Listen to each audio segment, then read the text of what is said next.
Why hello there my Tanukers, I'm here to give you my recommended weapons to upgrade in Valfaris, an extremely cool game that I've been having a blast with. It came out October last year, but I haven't seen any sort of weapon guide like this, so I decided to make one. And I've already beaten the game once, and then recently the Switch version, which is what I'm playing, the Switch version got the Full Metal mode, which is basically a New Game Plus, in which you get to restart the game, but you keep all of your weapons and upgrades from the previous playthrough, and in addition to being more difficult in general, the bosses have new attacks and everything, so between playing through the whole game and now almost beating Full Metal mode, I've gotten a chance to test out the weapons pretty extensively. I'm in the final area of the game, so I wanted to take the opportunity to do this now. So, I'm going to talk about the melee weapons first. When I did my first playthrough, I prioritized upgrading the Bastard. Cover your ears, kids. An unwieldy but immensely powerful sword. And so, based on that description, I was assuming this would be the most high-risk, high-reward one, the most damaging one. Because I figured the short range isn't that big of a deal, right? Because whenever you're using a melee attack, you're right in the enemy's face anyway. And so, at max upgrade, this is the range it has. But also at max upgrade, it gets this hidden ability, Charge Up Power. So basically, if you hold down the melee button, you get to do this... buffed state, essentially. But as you can see, it uses up a lot of your energy bar. So, I actually found that not really worth it, because not only does it take a while to charge up to use that, but it just uses up so much energy, and you could be using the energy on your third weapon slot. And so, I started playing around with this fire sword in Full Metal mode, but I ended up deciding that the Jelly Whip is actually just overall the best melee weapon, because yes, it's not as strong as the Bastard, but its range is so good. It has the best range of any melee weapon in the game. Its range is so good, which is useful in so many situations. It really is just the best all around, and I can actually show you the difference. The difference between the damage of the Bastard and the Jelly Whip makes it where this enemy that's right near the checkpoint here, I can show you that the Bastard kills it in only one less hit. So it's really not that big of a deal, considering how much utility the extra range gives you. So let's see if I can do this first try.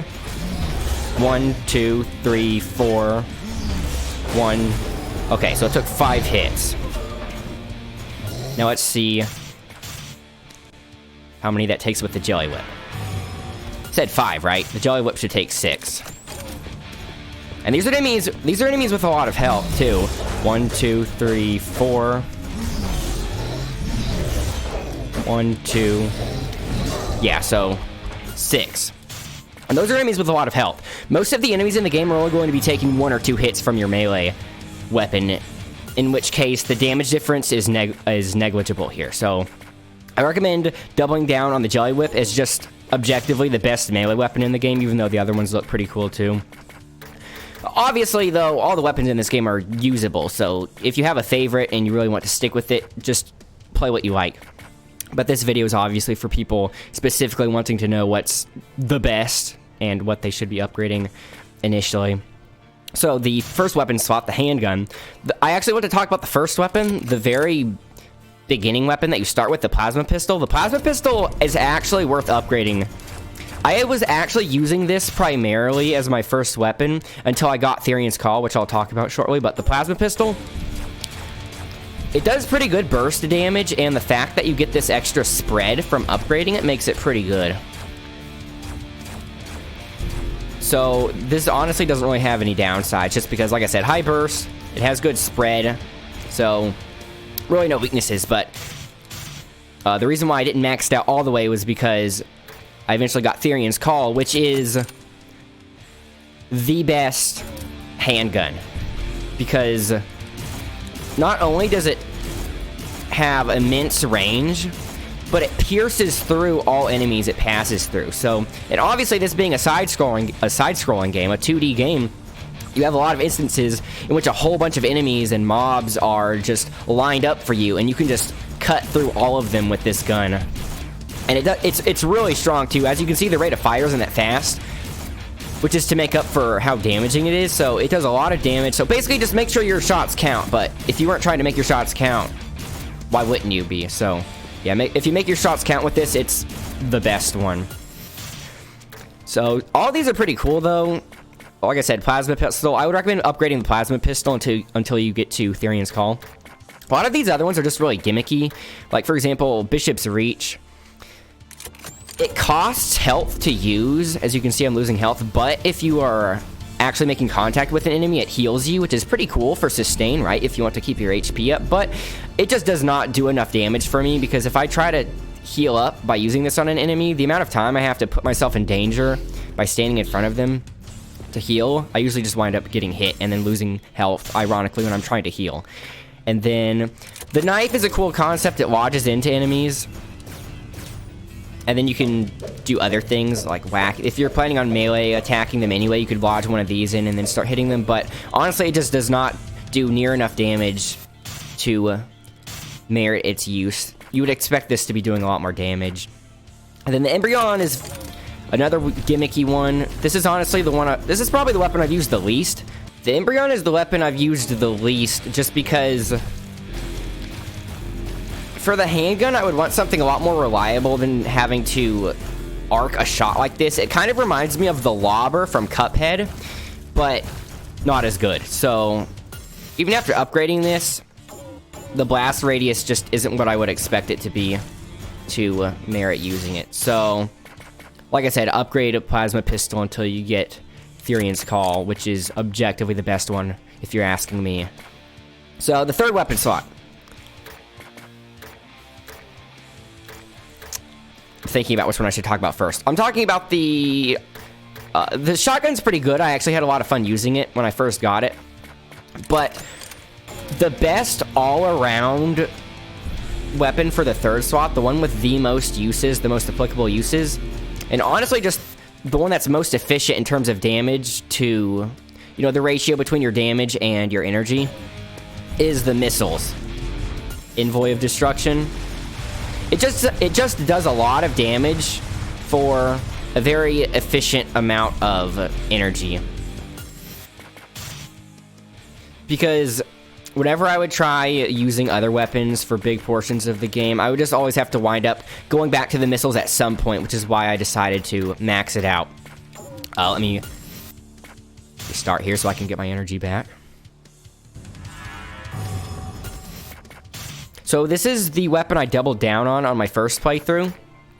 On my second playthrough, on my first playthrough, I doubled down on the missiles, but I actually upgraded Bringer of Mayhem a little bit. Just because there are some specific points in the game in which Bringer of Mayhem is very useful, especially during big mobs, and, well, more specifically, mobs covering up an enemy you specifically want to hit. So, for example, bosses that have a lot of little enemies swarming around them that are making it hard to hit them, this can arc to several different enemies at once. And so, if a boss is being shielded by all these other little enemies, this will pierce through all those little enemies and not only destroy the little enemies, but hit the boss at the same time. Plus, you don't have to worry about aiming because it'll just arc, as you can see. You don't have to worry about aiming, and, you know, if you're using one of these big guns in a situation that's getting hairy, you might not be able to take the time to aim something, which is why the homing missiles are good as well, but then also this, you don't have to aim. Vroa's Fist is really fun. It's very, very good in a few spots, but this is actually only obtainable in Full Metal mode. Whoops. As you can see, it initially does damage when you shoot it out, and then when it comes back, it does damage on its way back too. And you can kind of move around to sort of manipulate its